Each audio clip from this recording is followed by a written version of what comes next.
Charcoal দিয়ে আঁকলেন মুখ্যমন্ত্রীর ছবি। ছোট্ট স্নেহার কাণ্ডে আপ্লুত মমতা। তিনি রাজ্যের মুখ্যমন্ত্রী মমতা বন্দ্যোপাধ্যায়। ছোট থেকে বড় সকলেই ভালোবাসেন তাকে। এবার সেই প্রমাণই পাওয়া গেল বালুরঘাটে। বালুরঘাট থেকে মালদা যাওয়ার উদ্দেশ্যে পুলিশ লাইন মাঠে পৌঁছে যান মুখ্যমন্ত্রী। যেই তিনি হেলিকপ্টারে উঠতে যাবেন, ঠিক সেই সময় হঠাৎ করেই তার সামনে এসে হাজির হন স্নেহা রায়।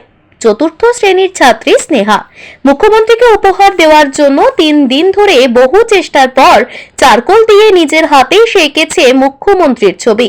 সেই ছবি নিয়েই এদিন বালুরঘাট পুলিশ লাইন মাঠে পৌঁছে যায় স্নেহা। এরপর মমতা বন্দ্যোপাধ্যায়ের হাতে তুলে দেয় ছবি। ছোট্ট খুদের এমন কাজ দেখে আনন্দে উচ্ছ্বসিত হয়ে ওঠেন মুখ্যমন্ত্রী। নিজের কাছে টেনে নিয়ে বেশ কিছুক্ষণ ধরে আদর করেন স্নেহাকে।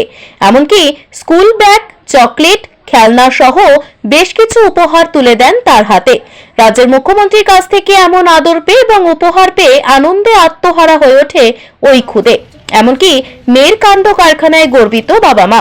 সমগ্র ঘটনা সম্পর্কে সংবাদ মাধ্যমের মুখোমুখি হয়ে ছোট্ট স্নেহা জানায়, মুখ্যমন্ত্রীর কাছে কোনোদিন পৌঁছাতে পারবো এটা হয়তো আমি স্বপ্নেও ভাবিনি। এখন আমার খুব ভালো লাগছে। আমি চারকোল দিয়ে নিজের হাতের আঁকা ছবি মুখ্যমন্ত্রীর হাতে তুলে দিতে পেরেছি এবং তার কাছ থেকে পেয়েছি আশীর্বাদ। অন্যদিকে স্নেহার মা দীপিকা রায় সংবাদ মাধ্যমের মুখোমুখি হয়ে জানান, মুখ্যমন্ত্রীর হাতে উপহার তুলে দেবে বলে ও 3 দিন ধরে চারকোল দিয়ে দিদির ছবি এঁকেছে। অবশেষে ইচ্ছে পূরণ হলো স্নেহার।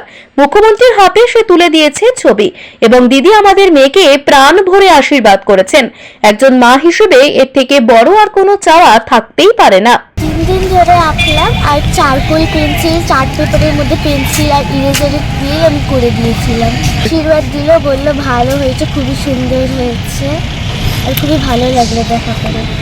Teddy bear, chocolate and bag. আমি তো আইপিএসে লিখছি। আমার মেয়ে 11 বছর বয়স, ও ক্লাস 4-এ পড়ে। ও দিদিরকে 3 দিন ধরে ওই চেষ্টা করছিল দিদির ছবি আঁকানো, তো নিজের হাতে দিদির ছবি আঁকিয়ে দিদিকে দিল।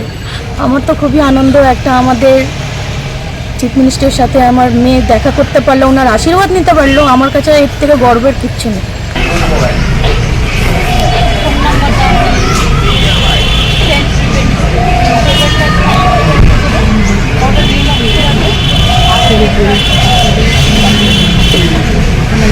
দিদি আবার আসবেন, দিদি আমাদের শহরে আবার আসবেন, দিদি আমাদের শহরে আবার আসবেন।